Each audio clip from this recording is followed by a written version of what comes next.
Bonsoir, que la paix soit sur vous. J'espère que vous m'entendez avec ce petit quart d'heure de retard. Est-ce que vous m'entendez?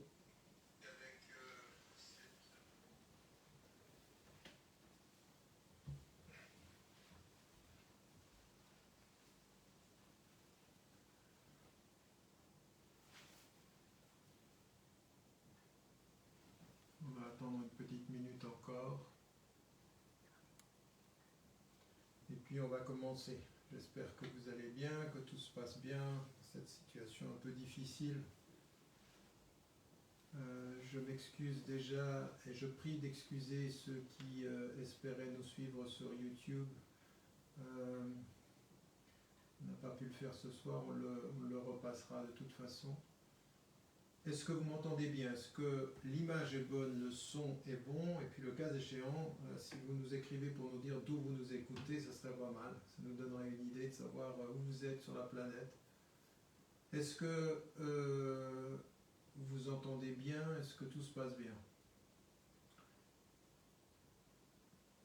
Bien, écoutez, on va commencer.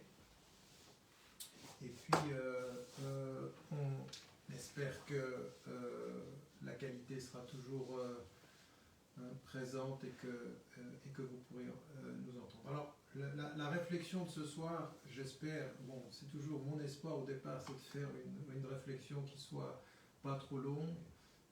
J'avais annoncé 30 minutes, je vais essayer de m'en tenir à 30-40 minutes maximum, parce qu'au moment où je préparais, où je mettais des idées en place, je me suis rendu compte qu'il fallait quand même élaborer un certain nombre de choses, donc je vais essayer de m'en tenir au temps, et c'est, comprenez-le, quelques réflexions sur la violence ou les violences sociales.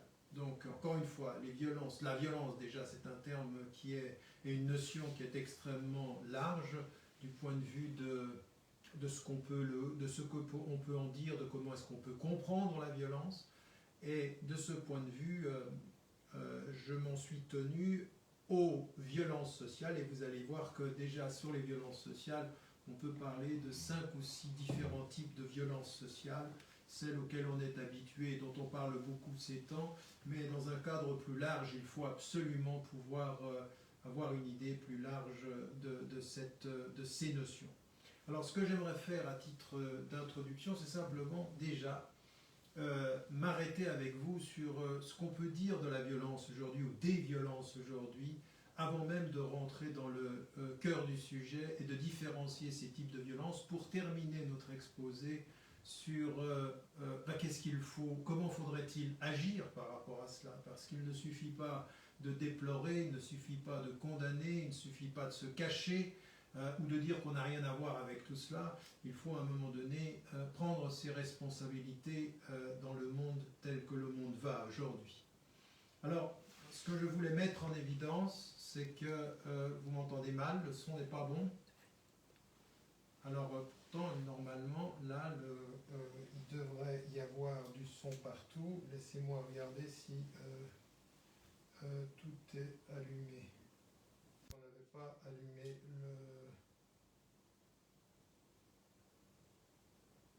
Normalement, ça devrait être bon. Normalement, il devrait y avoir du son maintenant sur les deux.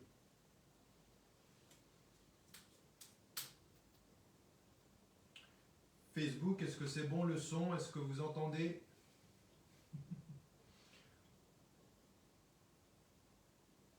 Est-ce que ça va? Voilà. Donc, je pense que c'était simplement un problème technique. Donc, nous vivons aujourd'hui une époque de violence, et peut-être qu'il faut simplement appuyer pour être sûr que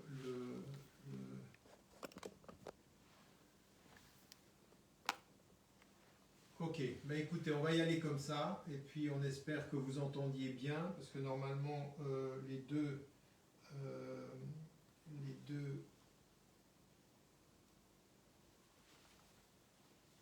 voilà, normalement ça devrait être bon pour les deux. Alors allons-y.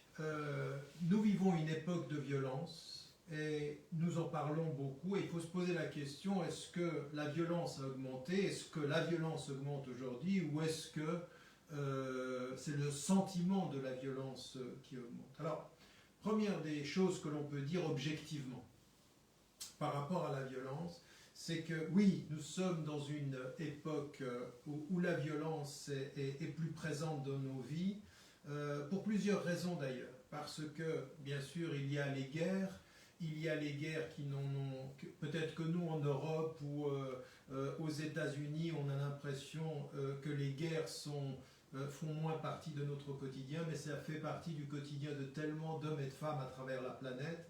Donc les guerres sont encore la réalité de beaucoup de citoyennes et de citoyens, d'êtres humains à travers le monde.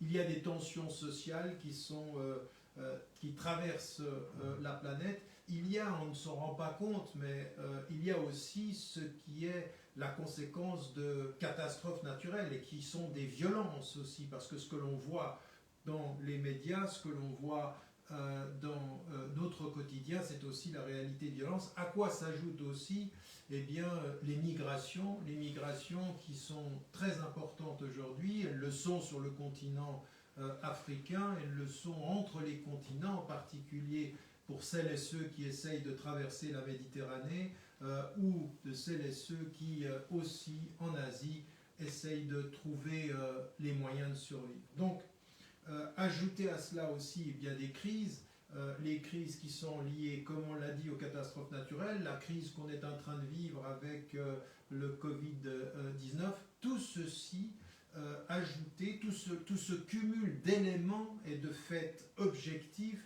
nous met en évidence devant la réalité de la violence qui traverse le monde aujourd'hui.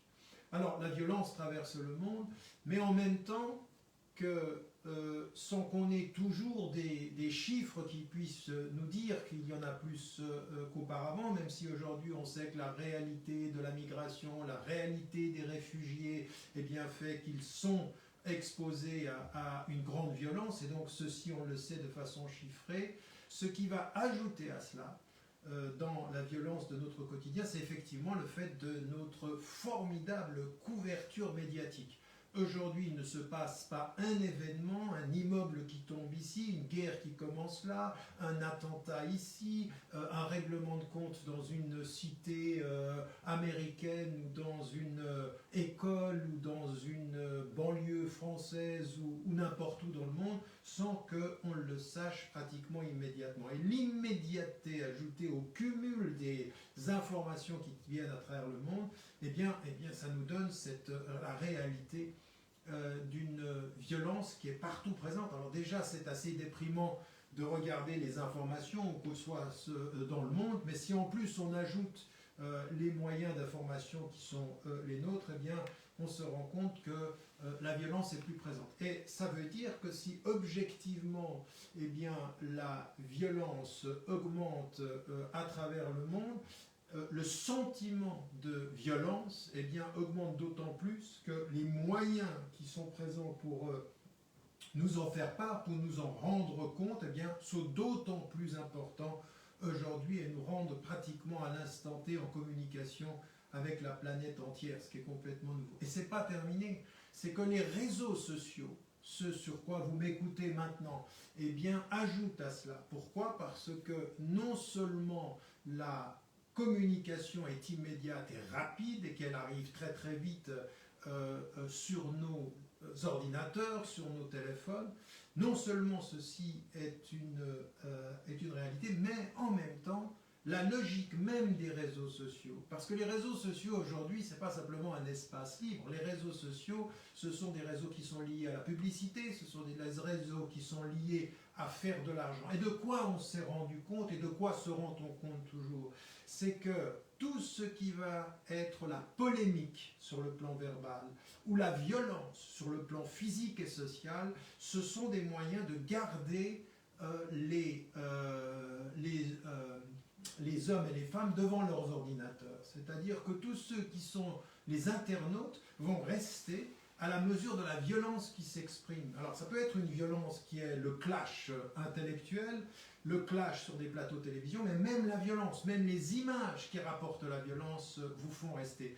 Et plus il y a amplification par les réseaux sociaux de cette violence-là, plus vous restez sur le réseau social, plus vous restez accroché. Et plus vous restez, plus vous êtes un apport de gain. En fait, la violence, ça fait de l'argent.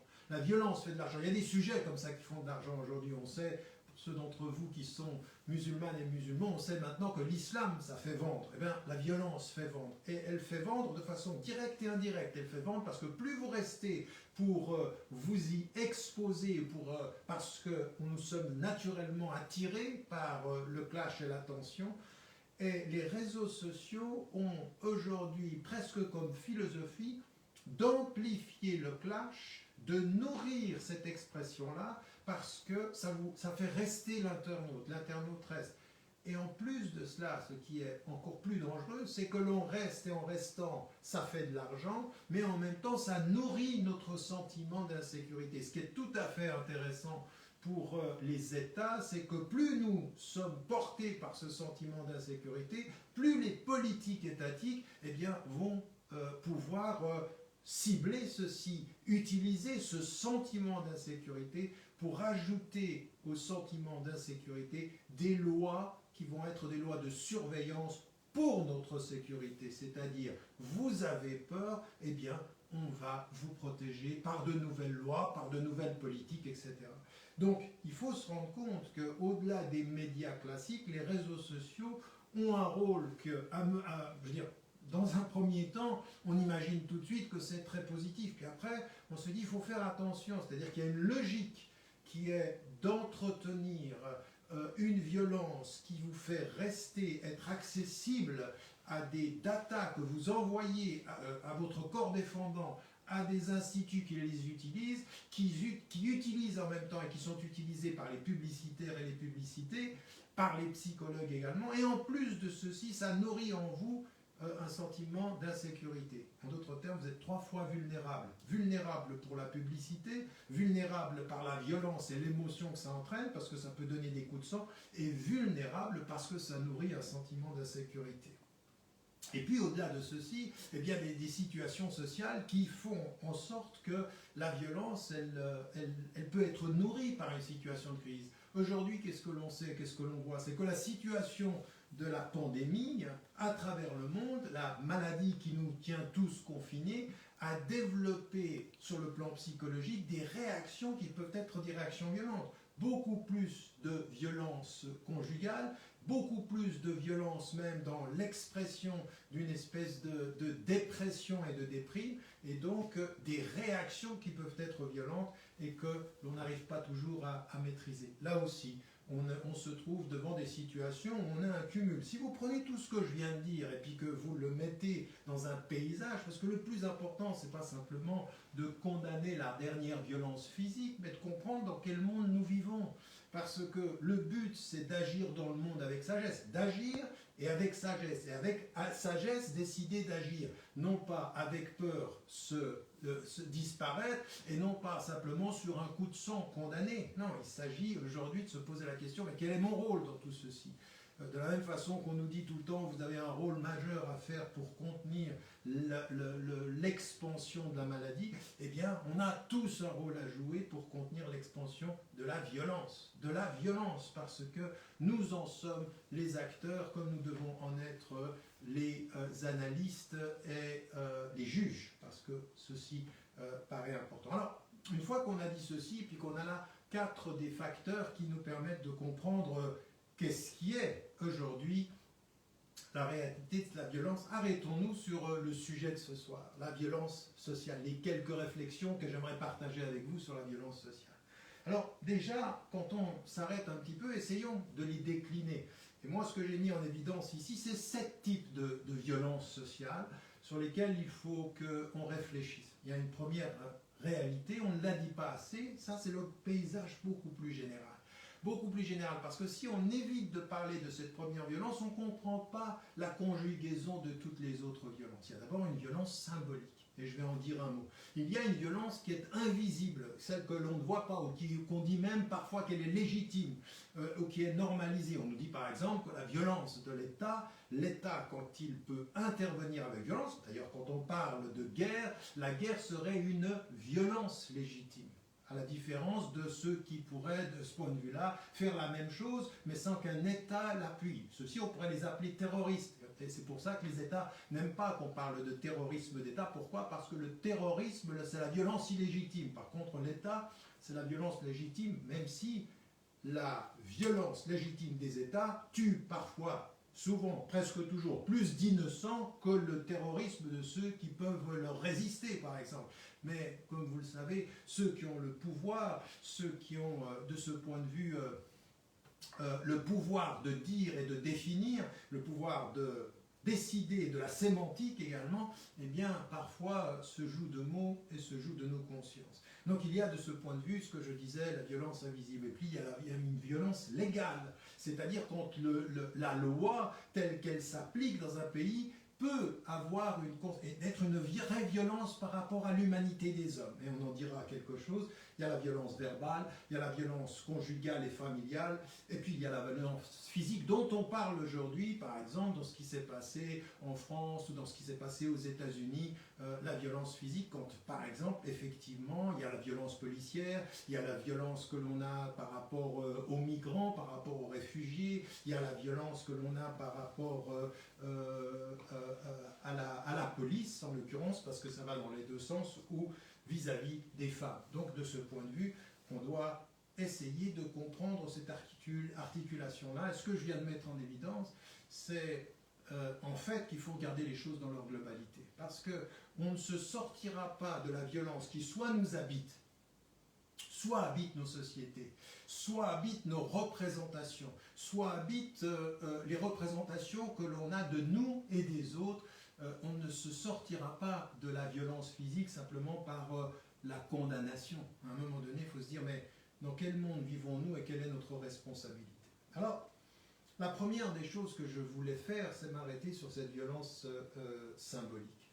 Et la violence symbolique, c'est aujourd'hui, regardez ce qui peut se passer. Alors bon, moi je vis et je vous parle maintenant depuis l'Occident, depuis la France, mais depuis l'Europe et depuis l'Occident, au sens des pays du Nord. Et puis on s'aperçoit qu'il y a une violence symbolique dans ce que l'on peut dire ou laisser entendre, par exemple, sur la représentation sociale des migrants.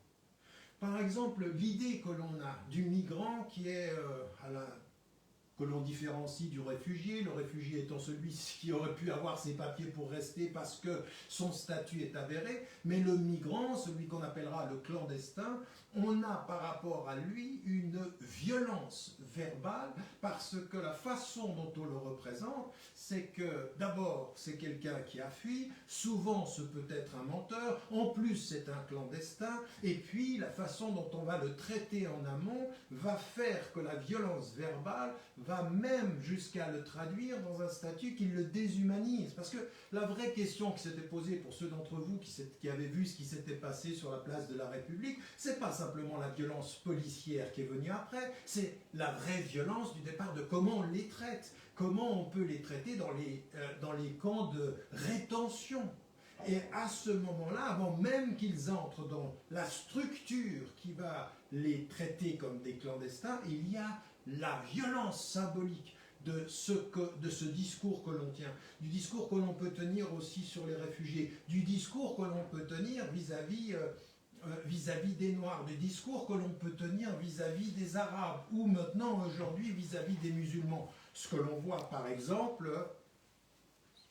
on me dit que le son n'est pas bon sur... Alors je ne comprends pas pourquoi, parce que là normalement ça devrait... Je vais essayer de parler plus fort et peut-être prendre le micro. Vous me dites sur... Est-ce que vraiment tout le monde entend mal sur Facebook ou c'est simplement quelques-uns? Parce que parfois... Normalement, ça devrait être bon. Les deux autres... Périscope, c'est bon?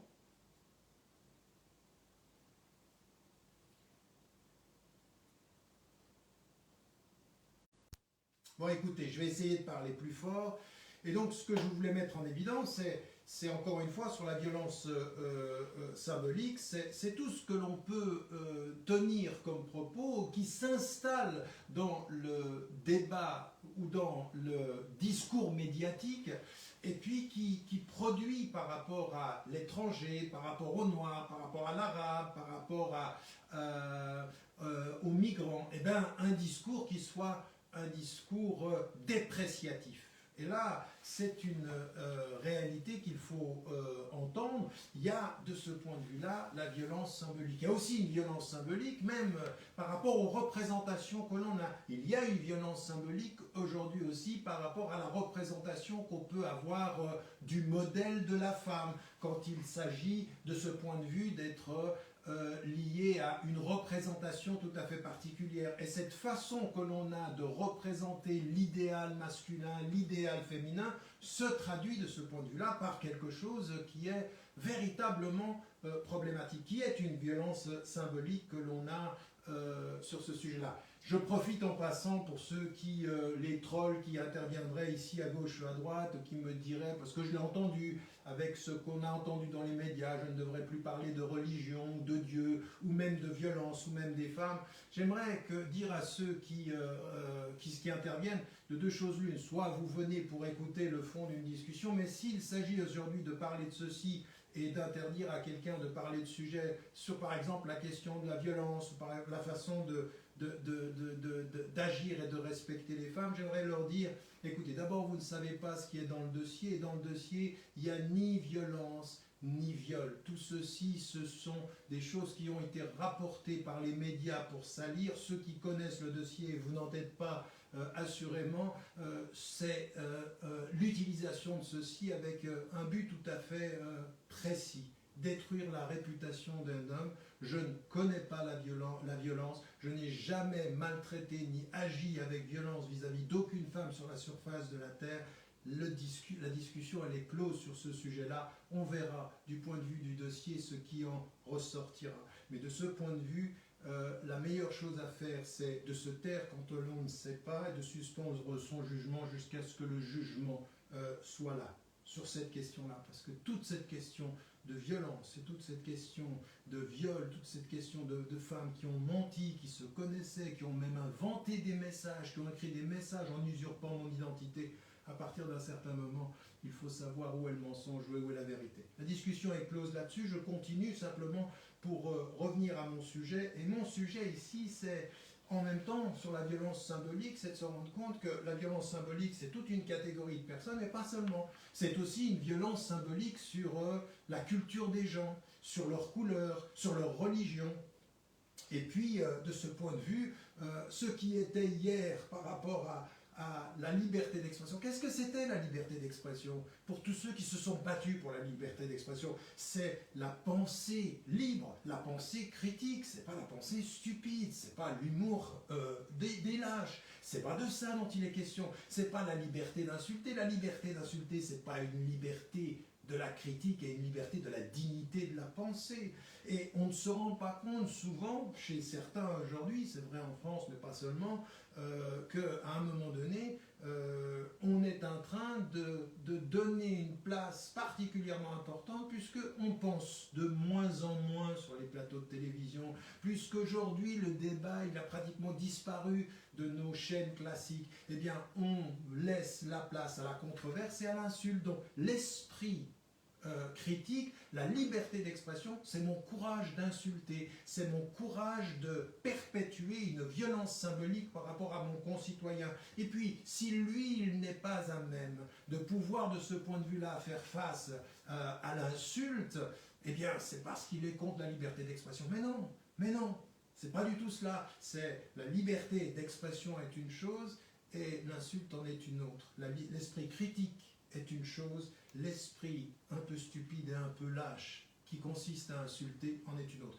Donc ça, c'est la violence de ce point de vue-là symbolique. Et là, on le voit tous les jours. Il faut se rendre compte de l'effet que ça a sur les femmes et les hommes. À un moment donné, vous dites, non mais Qui est-ce que je suis dans cette société-là? Qu'est-ce qu'on est en train de faire? Et ça demande, de ce point de vue-là, non pas d'entretenir la victime de la violence, d'être la victime de la violence symbolique, mais c'est de s'armer de cela. C'est-à-dire qu'à un moment donné, il faut connaître la langue, il faut savoir un peu les définitions, et puis il faut construire quelque chose qui, par rapport à la violence symbolique, soit plus fort et plus assuré. Ça, c'est un travail à faire. Il n'est pas facile parce que cette violence symbolique, elle est partout.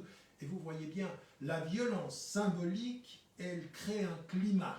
Et si à la violence symbolique va s'imposer et se vivre une violence invisible et une violence normalisée, voire une violence que l'on dit légitime, de ce point de vue-là, ça va être un facteur cumulé. Ça va être une violence symbolique qui va se voir additionnée à une autre violence, et qui est une violence invisible, qu'on ne voit pas, qui n'est pas dans les médias. Parce que ce que disait très justement aux États-Unis Will Smith, l'acteur, il disait, mais non, la violence par rapport aux Noirs, elle n'a pas augmenté, simplement aujourd'hui elle est filmée.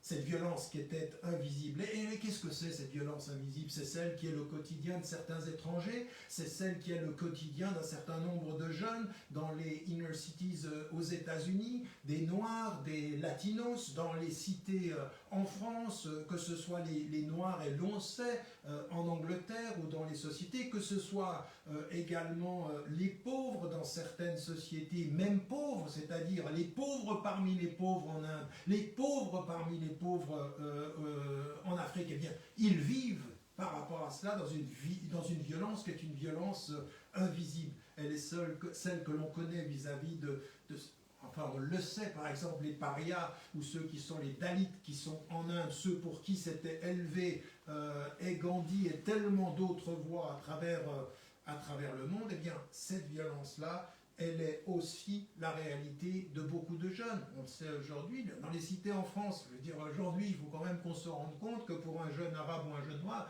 il a 20 fois plus de chances d'être arrêté par la police. C'est-à-dire qu'on va l'identifier dans un espèce de quotidien où le policier va parfois le tutoyer, va lui dire que c'est un sale arabe, lui dire que c'est un sale noir. Alors attention, tous les policiers ne font pas ça, mais c'est le quotidien de beaucoup de jeunes dans les banlieues. Ceux qui sont envoyés dans les banlieues ont parfois des comportements qui sont des comportements qui expriment un racisme, qui expriment une violence symbolique, qui expriment une sorte de position, d'un rapport de force qui est particulièrement détestable en fait et inacceptable. On s'en est rendu compte en France quand est né le mouvement des Gilets jaunes. Les Gilets jaunes ont commencé à se rendre compte de ce que vivaient beaucoup de jeunes et de moins jeunes dans les cités. Ça s'est répandu, c'est sorti de la cité pour venir dans les ronds-points, pour venir dans les boulevards, pour venir dans la capitale. Et puis là, on s'est rendu compte que la violence était également présente et également du point de vue politique, une arme qui pouvait avoir comme conséquence la déshumanisation ou la non-reconnaissance du droit humain élémentaire. Elle devient légitime. Pourquoi? Parce que quand elle est l'expression de l'État qui fait régner l'ordre, elle serait légitime.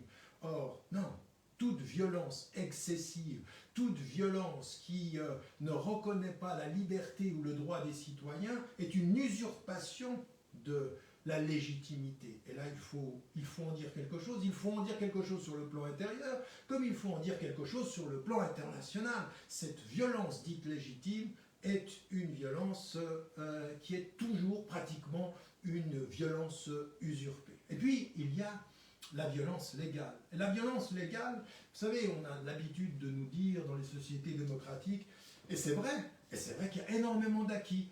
Nous sommes dans un état de droit, et donc la loi, elle doit être la même pour tous. Oui, elle devrait être la même pour tous. Le problème, c'est que cette loi qui, dans l'écrit, est une loi égalitaire, dans son interprétation, elle ne l'est pas. Et pour deux raisons. D'abord parce que ceux qui l'interprètent, Ceux qui l'appliquent sont souvent ceux qui sont des gens de pouvoir, soit ils participent à une élite, soit ils sont partis d'une majorité culturelle, une majorité spécifique qui est celle de la culture traditionnelle du pays, soit de la richesse du pays. Et de ce point de vue, on s'aperçoit qu'il y a une violence, non pas dans le texte de la loi, mais dans son application, parce qu'on est dans un rapport discriminatoire quant à son application. Ça dépend de la richesse. Évidemment, ça dépend de la richesse, parce que quand vous êtes en face de la loi, et puis que vous avez des avocats, et que vous avez les moyens de les payer, eh bien, la loi, eh bien, elle va avoir un autre rapport de densité, de dureté, voire même d'imposition sur vous, que si vous n'avez pas l'avocat, ou si vous ne pouvez pas vous défendre. Donc, la loi, de ce point de vue-là, prend aussi la couleur, la forme et la réalité de ceux qui l'interprètent et de ceux qui lui font dire ou qui vont, de ce point de vue-là, travailler à sa meilleure compréhension, à sa meilleure application.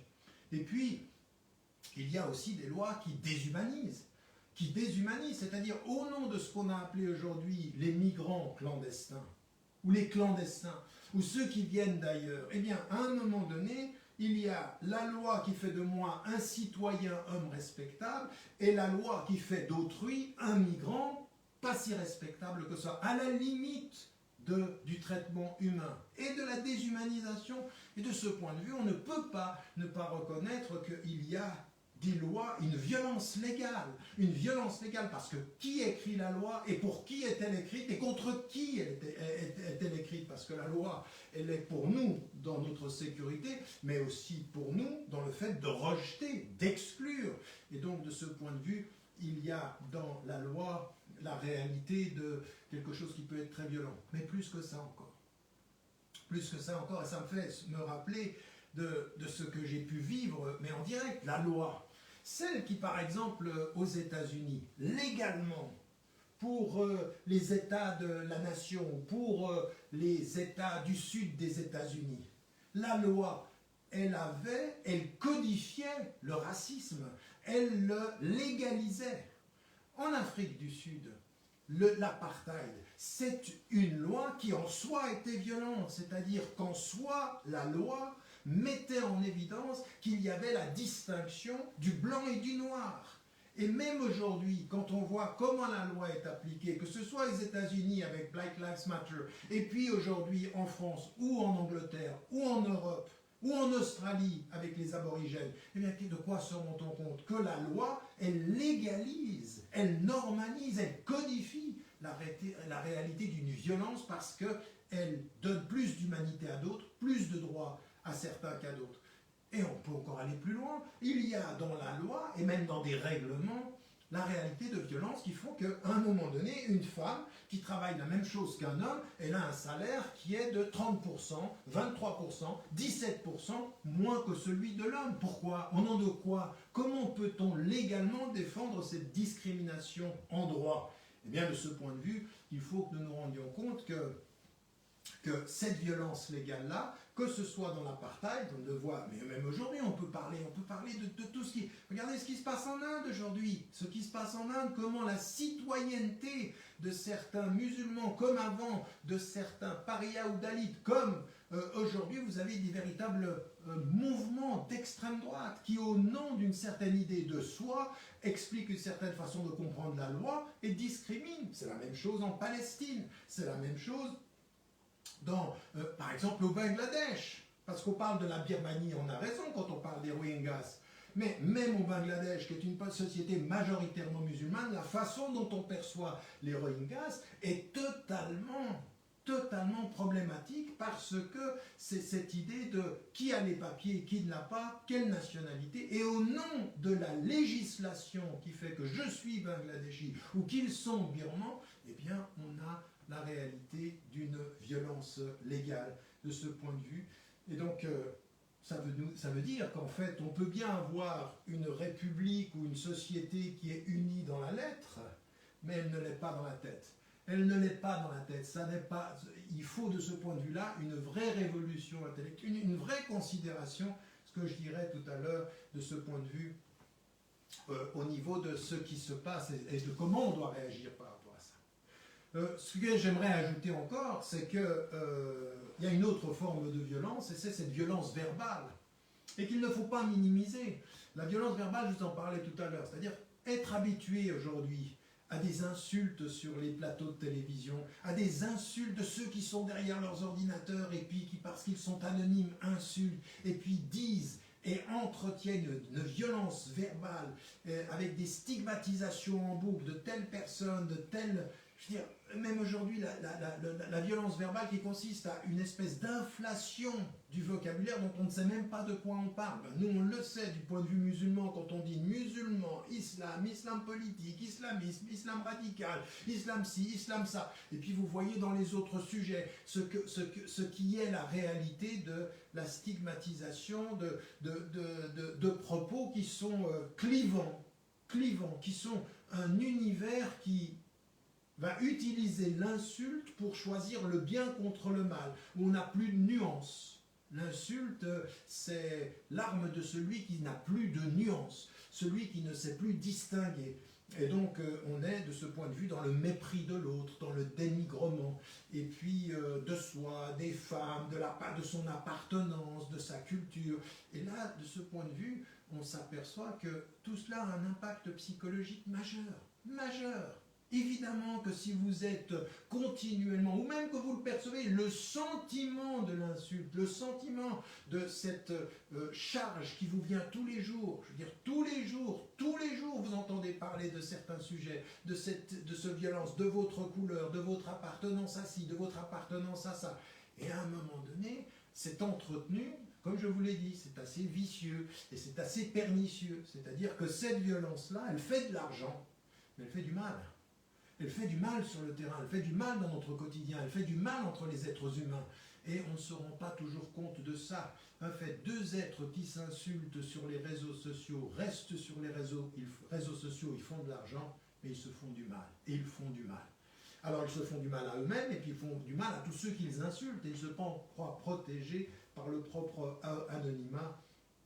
Et cette violence verbale, au nom, encore une fois, cette violence verbale, confondre la violence verbale avec la liberté d'expression, mais c'est atteindre le niveau zéro de l'humanisme et de l'humanité. C'est incroyable, je veux dire, on est là, on s'est battu des siècles pour pouvoir dire ce qu'on pense, et maintenant on parle sans penser. On parle sans penser, le but c'est d'insulter. Je peux t'insulter, c'est la preuve que je pense. Mais non, si tu m'insultes, c'est la preuve que ta pensée est aussi bête et stupide que l'insulte que tu profères. Mais si ça te donne l'impression de dominer ton sujet, ben oui, parce qu'il n'y a pas de sujet en fait.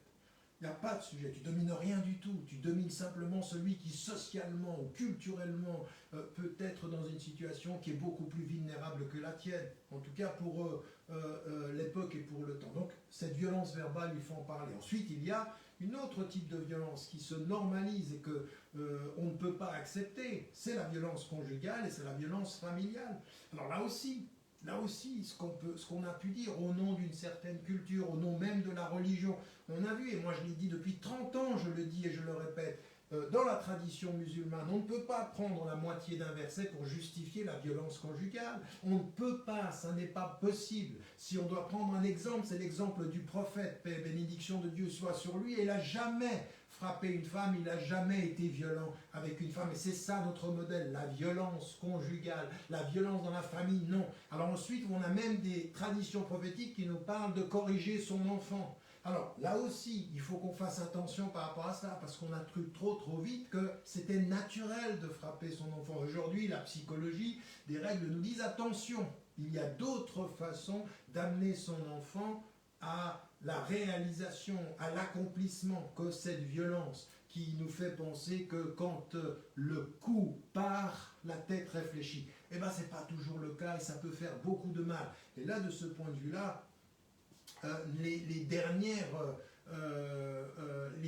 recherches que l'on a. Alors évidemment, il y a des jeunes qui ont besoin parfois de ces limites, qui ont besoin de sentir qu'il y a une présence et une force, mais tout ceci doit se considérer avec sagesse et avec la connaissance, mais pas ce naturel qui consiste à penser que l'on peut corriger corriger X ou Y. Non, on ne peut pas corriger X et Y. Et déjà, par rapport à son mari, par rapport à sa femme, la violence conjugale, la violence, c'est quelque chose qu'il faut bannir. Bannir absolument.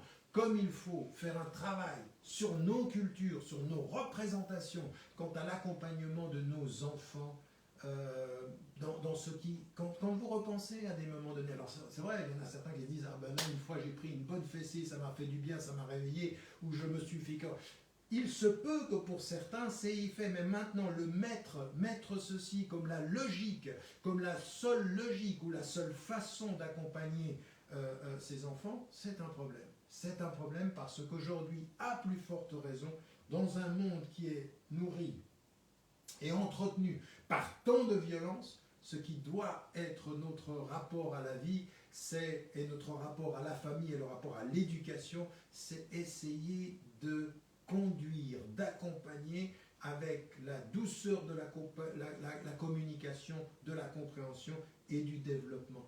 La violence ajoutée à la violence ne fait pas de la sagesse et ne permet pas de trouver sa voie. Donc certains ont confondu la gifle et le dialogue. Il faut que le dialogue précède systématiquement la gifle et souvent d'ailleurs le dialogue fait disparaître la gifle. Ça, ce sont des réalités qui sont aussi que nous devons comprendre et nous ne devons pas tout justifier par nos cultures d'origine, la réalité de ce que nous sommes. Nous c'est comme ça, chez nous c'est comme ça qu'on le fait. Vous entendez souvent ceci dans les pays d'Afrique, dans les pays asiatiques, dans les pays d'Afrique du Nord. Ça devrait être parce que, je veux dire, on le sait, nous ce qu'on a reçu de notre révélation, c'est de dire attention à ceux qui disent on a trouvé nos parents qui faisaient comme ça. Oui, on a trouvé nos parents qui faisaient comme ça, mais à un moment donné, il faut changer avec les connaissances et avec la meilleure façon, la meilleure des preuves de la sagesse que nous avons par rapport à ça. Et puis, bien, de ce point de vue-là, la violence physique. Alors la violence physique, ça peut être ce que nous voyons aujourd'hui.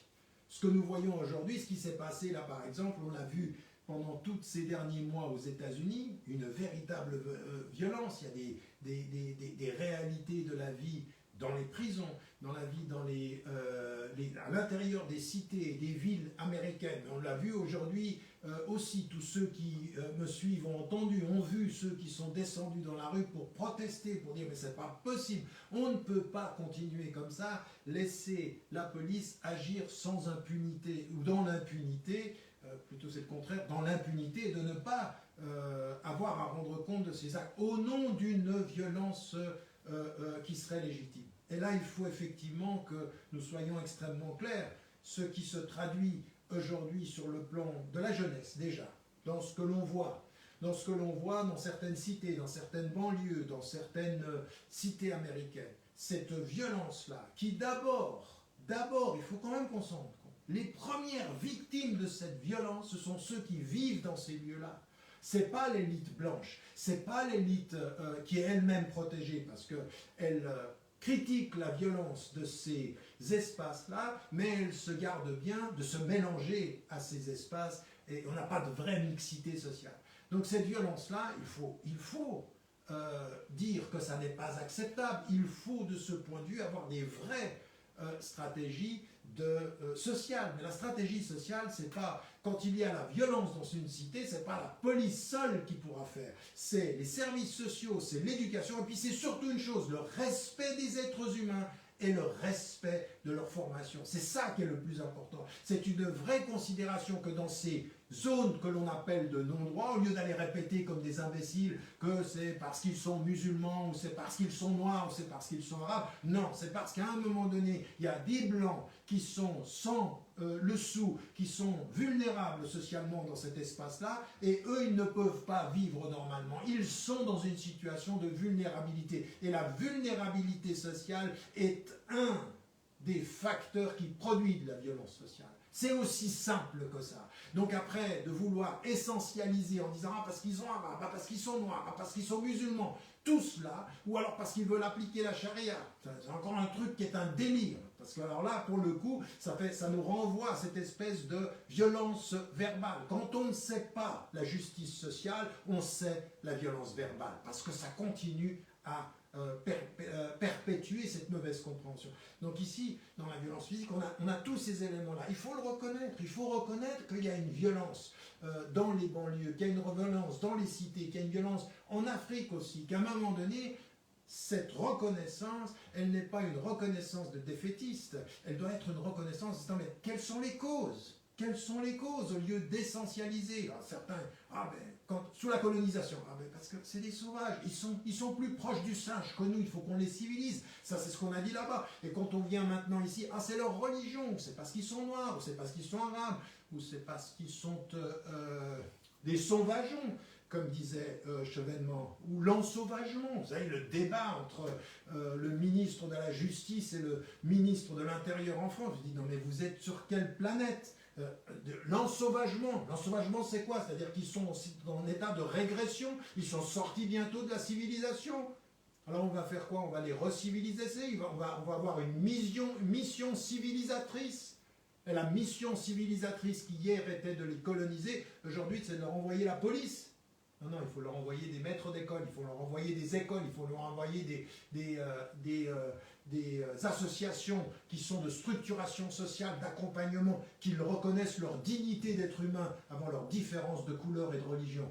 Ça, c'est quand même une réalité, c'est quand même ceci qu'il faut reconnaître. Et cette violence-là, il faut aussi la condamner. La condamner, ça ne veut pas dire je condamne, je me tais, je condamne cette violence en comprenant, en cherchant à comprendre les causes. Essayer de comprendre les causes n'est pas justifier la violence et se donner les moyens de la dépasser. Aussi simple que ça. Aussi simple que ça. Et ça doit se faire internationalement, dans tous les éléments. Et puis d'un autre côté, il faut aussi regarder les choses. Quand un État ne sait plus regarder en face l'injustice sociale qu'il entretient, la fracture sociale qu'il maintient, la différence d'opportunités, de chances, d'égalité, d'opportunités sociales, et puis qu'ils disent, la seule réponse qu'on a à ça, c'est d'envoyer la police. Et que cette police, au nom de la violence légitime, se permet de tutoyer les gens, de leur tirer dessus, de les rouer de coups, de dire quand elle rencontre un noir, j'ai pensé qu'il était dans la drogue. Oui, c'est souvent comme ça. Selon comment tu t'habilles, selon ta couleur, selon même ton apparence, t'es un peu trop noir pour être civilisé et tout juste assez noir pour être drogué. Et donc on va te faire ta fête. Et voilà ce qui est en train de se passer aujourd'hui. Alors tous les policiers ne sont pas comme ça, évidemment. Mais ceux qui sont comme ça, ils ne le sont pas comme une exception. Ce qu'on est en train de nous dire, vous avez vu comment les partis se sont renvoyés cette belle formule en France. Il a déconné. Mais non, c'est le système qui déconne. Lui, il en est simplement la représentation. C'est le système qui ne va pas. C'est la façon d'aborder cette question-là qui ne va pas. C'est ça qui ne va pas. Et pourquoi ça ne va pas? Parce qu'en fait, il y a en amont quelque chose qui donne à ces jeunes policiers l'idée que leur violence est légitime parce qu'ils sont l'État et qu'il faut éduquer ceux qui ne le sont pas et qu'il faut s'en prendre de cette façon-là. Et donc, avant d'être des bavures, il y a une mentalité, une conception de l'ordre social qui est problématique, mais qui ne vient pas d'eux. Eux, on les forme comme ça. Eux, on les forme souvent rapidement, souvent mal et comme ça. C'est parce qu'en fait, il y a un peu dans la tête des policiers, un peu de ce que l'on peut retrouver dans la tête du ministre de l'Intérieur. Un peu de cette idée qu'ils sont ensauvagés, et que c'est l'ensauvagement, et qu'on va les éduquer, on va les civiliser, et puis on va les tutoyer, et puis on va même utiliser des moyens. Alors évidemment, là on dit il déconne. Vous savez pourquoi on dit qu'il déconne? Parce qu'il y avait une caméra. Mais il y en a beaucoup qui déconnent sans caméra, et qu'on ne voit pas. Et cette violence-là, verbale, quotidienne, visible, normalisée, et qui en arrive justement à faire des fractures, il faut de ce point de vue-là avoir la capacité de condamner les deux et chercher des solutions d'eux.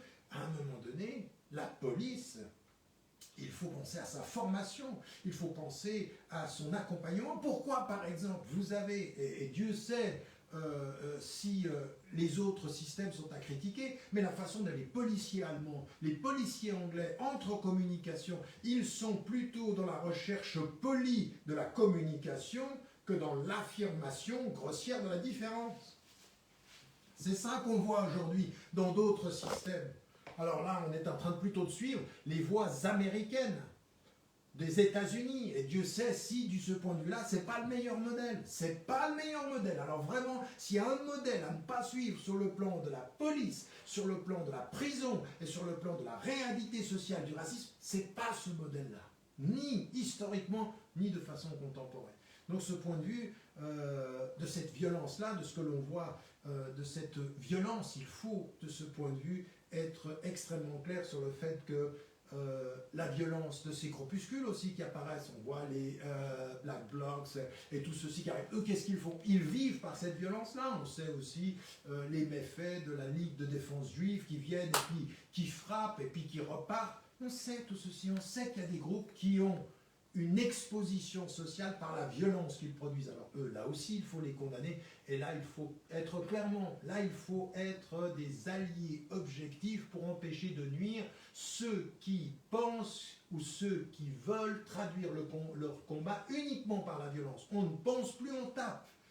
Là, ça n'est pas possible. Donc, vous voyez que par rapport à cela, on a ces groupements-là, ces groupuscules-là, d'extrême droite, de la droite radicalisée, et puis on a un autre type de violence. C'est une violence qui peut être une violence, encore une fois, tous les actes qu'on appelle de terrorisme, ça, la condamnation, elle est claire et totale, tous, sans exception, ici ou là-bas. Et puis, il y a dans la réalité sociale, cette espèce de face-à-face aujourd'hui, qu'on a entre des corps sociaux, c'est-à-dire ce qu'on a pu voir, la violence faite aux migrants, la façon dont on a vu. Alors, donc, les migrants, d'abord, ils font face à une violence verbale, puis ensuite une violence symbolique perpétuelle, et puis une violence légale, et puis ils finissent par la violence policière.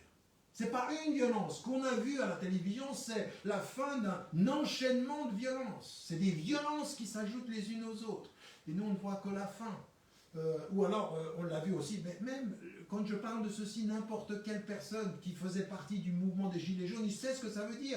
La violence au travail, le non-respect de sa dignité d'homme qui finit par vous mettre dans la rue et ensuite vous vous retrouvez en face de la police. Et qui est-ce qui vous les envoie? C'est l'État qui vous a maltraité dans la réalité de la justice sociale et qui finit par vous envoyer une violence légitime qui vous maltraite dans votre corps. Donc, on vous maltraite dans vos droits, on finit par vous maltraiter dans votre corps, et puis on vous dit, eh bien, il faut défendre la police. Il faut, le ministre de l'Intérieur, il est là pour défendre la police. Non, le ministre de l'Intérieur, il est mandaté par le peuple pour défendre la justice à l'intérieur des frontières du pays.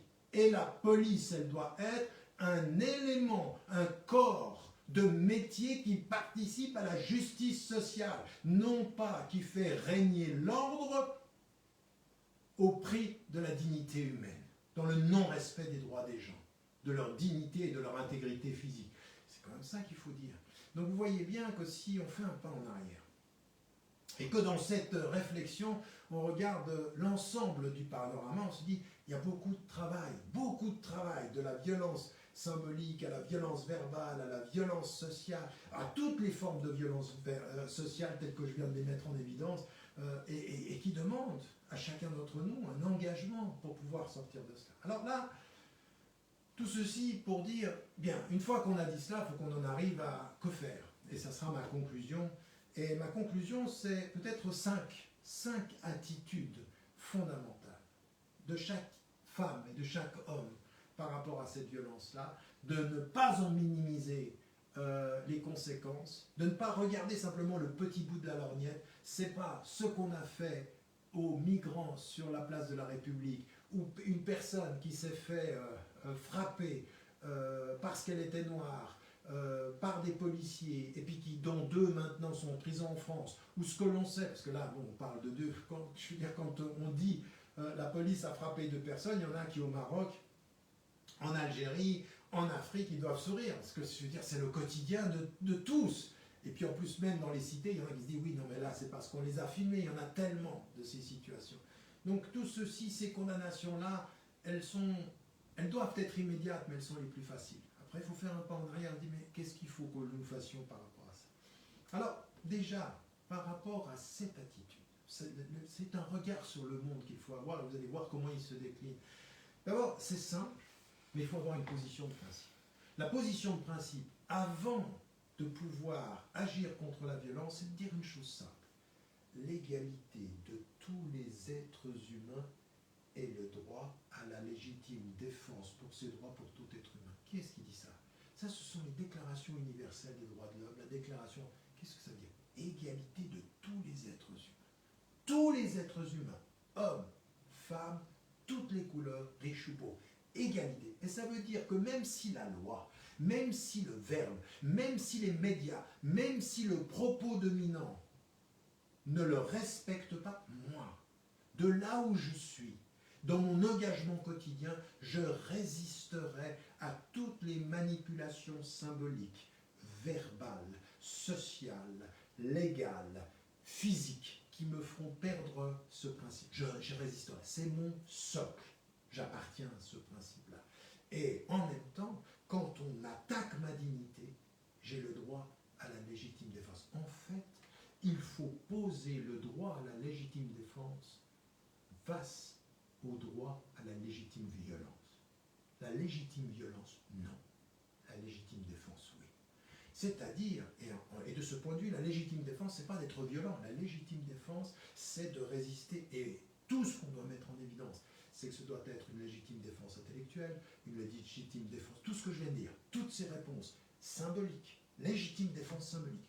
Mes symboles, ma culture, ma couleur, ma religion participent à la symbolique de ce pays où je vis. Et donc je résiste à la violence symbolique. Mes mots, mon vocabulaire participent au verbe et je résiste. Ma présence, ma dignité participe et je résiste à l'insulte. Je résisterai à tout, c'est-à-dire l'intégrité physique qui est la mienne fera que je résisterai à la violence physique. Donc, vous voyez, c'est simple à dire et important parce que c'est un socle.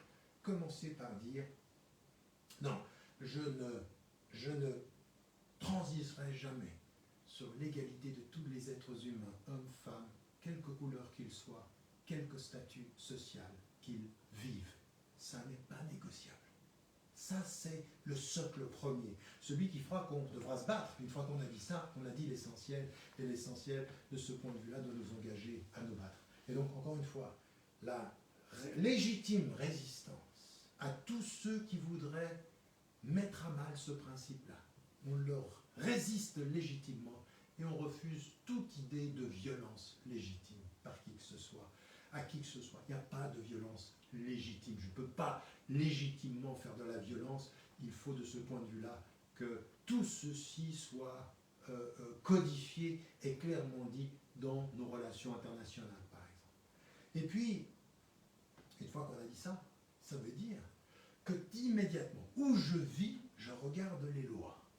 Et je dois devenir dans ma société, non pas le citoyen qui, pour prouver sa citoyenneté, accepte tout ce que dit la loi. Non. Un citoyen, parce qu'il est citoyen, va soumettre la loi à ce principe premier, égalité de tous les citoyens, égalité de tous les hommes, égalité de tous les êtres humains, quelle que soit leur couleur, quel que soit leur sexe et quelle que soit leur religion. Et si dans la loi, il y a, soit dans la lettre, soit dans son interprétation, quelque chose qui permet à un juge ou à un avocat ou à un pouvoir de ne pas respecter le principe de l'égalité de tous les êtres humains, je dois être ce citoyen qui fait entendre sa voix. Parce qu'alors, si on n'est pas dans cette réalité-là, il se pourrait que ma citoyenneté soit l'habit de ma discrimination, soit le vêtement par lequel j'accepte de discriminer. Non, je soumets à la critique de l'humanité la réalité de l'esprit et de la lettre des lois du pays dans lequel je vis. Ça veut dire que si au nom de la loi, on me fait traiter un migrant comme un sous-humain, comme quelqu'un qui n'a pas la dignité de l'être humain, je dois être celui qui, au nom de ma citoyenneté, critique la loi qui fait de l'autre un être qui n'a pas ma dignité et que l'on traite comme un animal. Et même les animaux, il faudrait les traiter au nom même de ce principe premier avec la même dignité. Aussi, parce que il faut que tous les êtres humains sont égaux, mais le respect de la vie est aussi sacré que tout ce qu'on est en train de dire. Donc vous voyez que j'intègre également la réalité des animaux dans ce principe-là. Donc la critique des lois et de leur application. Ça veut dire avoir un regard critique sur les rapports de pouvoir dans une société, les rapports de richesse. Donc vous voyez, ça part d'un principe simple et tout de suite il se complexifie dans son application. Parce qu'il faut avoir l'esprit éveillé. Il faut avoir la conscience, la citoyenneté éveillée, la conscience réveillée. On ne peut pas accepter de ce point de vue-là qu'au nom du premier principe, on le compromette au nom d'une citoyenneté qui est j'ai le passeport et j'ai les privilèges de la nationalité. Non, je dois avoir la conscience de l'humanité avec le privilège de la citoyenneté. Car si le privilège de la citoyenneté me fait perdre la conscience de la commune humanité, alors ma citoyenneté ne vaut rien. Elle est juste un moyen de me protéger. Elle est l'expression dans un passeport de ma lâcheté humaine, de ma non-compréhension de ce rapport à autrui. Donc vous voyez qu'ici, si la loi des humanismes est semblable, ça veut dire que si vous aviez été en Afrique du Sud, c'est impossible d'être un citoyen d'Afrique du Sud et de ne pas être critique par rapport à la loi. C'est aussi vrai en Afrique du Sud que ça doit l'être en Inde, que ça doit l'être en Palestine, que ça doit l'être en France. C'est-à-dire qu'il y a des applications de la loi ici qui ne sont pas acceptables. Troisième, des attitudes, vous voyez qu'elles s'enchaînent toutes, elles sont toutes liées, c'est effectivement la critique des médias, de ce qui va être l'expression par amplification, médias et réseaux sociaux, de tout ce que sont ces violences qui produisent de la violence sociale, ou des violences sociales. Et donc, ça veut dire que par rapport aux médias, il faut s'armer. Il faut s'armer. Je veux dire, il y en a, Noam Chomsky, il parlait, par exemple, de véritablement avoir une capacité à la résistance intellectuelle, c'est-à-dire faire un entraînement d'autodéfense intellectuelle. L'autodéfense intellectuelle, c'est-à-dire être armé. Donc ça veut dire faire la critique des médias. Pourquoi? Parce qu'ils sont les propagateurs de la violence symbolique. Ils sont les propagateurs de la violence verbale. Ils sont les propagateurs du clivage social, des stigmatisations. Et bien de ce point de vue-là, il faut savoir faire un pas en arrière et avoir un regard, un critique sur l'information. Parce que souvent, les médias sont la garde avancée de la violence légitime de l'État. Et si vous êtes sur les médias, vous suivez les médias, si en plus vous êtes sur les réseaux sociaux et comme je vous l'ai dit, vous entretenez cette tension qu'il y a entre vous et ce rapport à la violence qui fait que vous faites de l'argent avec ça et que vous créez un sentiment d'insécurité qui commence par vous habiter, eh bien l'État a beau jeu de venir à votre secours. Il vient en toute humanité secourir ceux qui ont peur et que les médias ont entretenu, la peur qu'ils ont entretenue. Donc de ce point de vue, il faut comprendre que la critique des médias et puis la distance critique vis-à-vis des réseaux sociaux. Il faut faire attention. C'est un piège, les réseaux sociaux. Vous pensez que c'est un espace de liberté, c'est un espace qui est libre. Vous êtes libre d'y aller, vous n'êtes pas libre toujours d'en sortir. Et ceux qui sont les publicitaires savent vous y garder. Et la violence, les vidéos violentes, les propos violents sont des moyens de vous garder parce que vous aimez les clashs vous gardent et eux gardent ce qu'ils peuvent, des moyens d'influencer votre façon d'acheter, votre façon de consommer. Donc de ce point de vue, il faut faire cette critique-là. Et puis, ça veut dire aussi que de ce point de vue, dans les critiques que l'on fait de ceux qui sont dans les médias et autres, il y a une attitude qui est liée à ça. C'est qu'il faut savoir condamner sans sélection. C'est-à-dire que, encore une fois, il ne s'agit pas de condamner toute la police. Il ne s'agit pas de condamner la police, il ne s'agit pas de condamner les uns et pas les autres. Ou de dire, ah ben vous êtes raciste, vous n'aimez pas les noirs, et puis de ne rien dire sur des attitudes de personnes noires qui sont de ce point de vue-là victimaires, toujours à se victimiser, à dire, nous sommes les pauvres et nous sommes toujours... Non, je veux dire, il y a des noirs qui sont racistes, il y a des blancs qui sont racistes, il y a des arabes qui sont racistes. Le raciste, cette attitude-là de condamner, non, le condamner ceux qui, au nom de leur appartenance, ont oublié le premier principe dont j'ai parlé, égalité de tous les êtres humains. Si au nom de ta religion, si toi qui es musulman et qui m'écoutes, au nom de ta religion, t'en es arrivé dans ta représentation à toi à ne pas considérer tous les êtres humains comme égaux et tous les opprimés comme ceux qui ont le droit à être soutenus, alors il y a un problème, non pas chez eux mais chez toi. C'est toi le problème, c'est ta représentation du monde. Et de ce point de vue, il faut que cette condamnation sans sélection, que ce soit celle des citoyens, des jeunes, de ceux de notre communauté ou de ceux de notre couleur, eh bien, elle se fasse sans sélection. Et il me reste 2 points. Ce que je disais sans sélection, c'est il faut condamner sans essentialiser. Et condamner sans essentialiser, qu'est-ce que ça veut dire essentialiser? Ça veut dire, encore une fois, cette attitude de dire la police c'est ça, les noirs c'est ça, non, ou les musulmans c'est ça.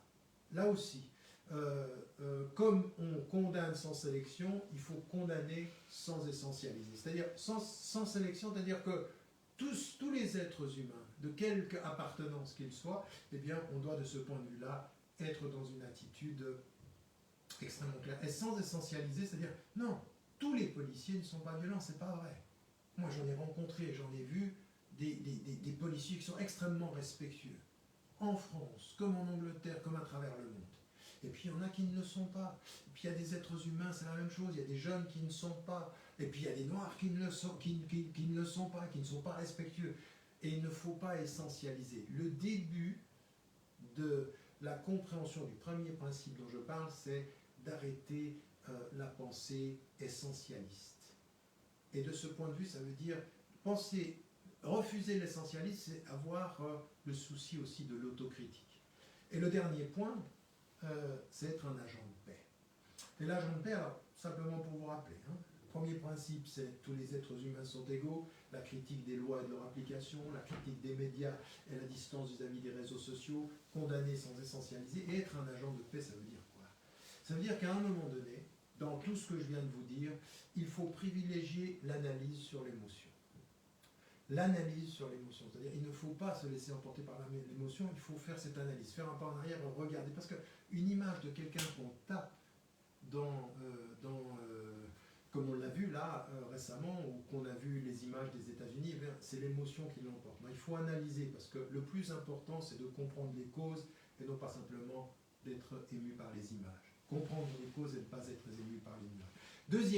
Les images. La deuxième des choses, c'est privilégier la nuance sur le manichéisme. Le manichéisme, c'est voir les choses blanc ou noir. C'est ça contre ça. Donc la nuance. Il faut nuancer. Il faut faire attention. La nuance, c'est pas la non-clarté. La nuance, c'est la vie. La vie est faite de plein de nuances. Vous êtes une nuance vivante. Chacun d'entre nous est une nuance sur pattes. Nous savons tous nos nuances. Nous ne sommes pas blancs ou noirs. Bien, la vie, c'est comme ça. Et donc, il faut refuser le manichéisme. Les flics d'un côté, les citoyens de l'autre, l'État d'un côté. Non, c'est pas comme ça. Il faut, de ce point de vue-là, privilégier la nuance au manichéisme. Il faut aussi, surtout dans notre situation, privilégier le courage sur la peur. Et autant la violence peut nourrir en nous un sentiment d'insécurité, il faut dépasser ceci par une sorte de courage, de dire, moi je peux faire quelque chose de là où je suis, je dois m'y engager contre la peur que ceci peut nourrir. Il faut avoir aussi le courage de confronter un certain nombre de ceux qui ont des pouvoirs, de ceux qui ont des privilèges, de l'État, des médias, de ceux qui produisent tout ceci. Il faut avoir le courage de les confronter aussi. Et puis, le dernier élément, c'est que tout ce dont je vous parle, ça doit être un mode de vie, pas un coup de cœur. Et ni un coup de sang. C'est pas un coup de cœur tout à coup, ah bah oui, je vais faire quelque chose, et après vous disparaissez, ou un coup de sang, j'ai vu quelqu'un qui allait taper, je vais taper, ou je vais faire... Non, c'est un mode de vie. Un agent de paix, c'est le mode de vie qu'il prend. Il commence par ses principes, il fait la critique des lois, il établit un rapport assez semblable qui est de ne jamais condamner par sélection, et puis de ne jamais essentialiser et d'être engagé de ce point de vue-là, en comprenant qu'effectivement, il est vrai, l'éducation, la pensée critique, la pensée nuancée, la pensée de l'analyse, c'est la meilleure façon de nous permettre de dépasser les violences sociales. Encore une fois, c'était un panorama qui est bien sûr succinct, mais qui permet de rendre compte de la complexité du réel aujourd'hui, et puis surtout de notre responsabilité à chacune et à chacun, pour que le monde d'aujourd'hui, comme le monde de demain, soit fait d'un tout petit peu plus de sagesse, d'un peu plus de pondération, de nuance, et d'un peu plus de courage aussi, parce que on ne vaincra pas la violence telle qu'elle s'abat sur nous, maintenant simplement en la condamnant. Il faut s'y engager comme des êtres humains, chacun à son niveau. Ça commence par soi, dans sa famille, dans son environnement, et puis dans sa société. Un agent de paix est un agent de courage pour la justice et l'égalité de tous les êtres humains, quelle que soit leur couleur, leur religion, leur genre ou leur origine. Voilà, que la paix vous accompagne, n'oubliez pas, n'oubliez jamais de dire à ceux que vous aimez, que vous les aimez, la vie est fragile.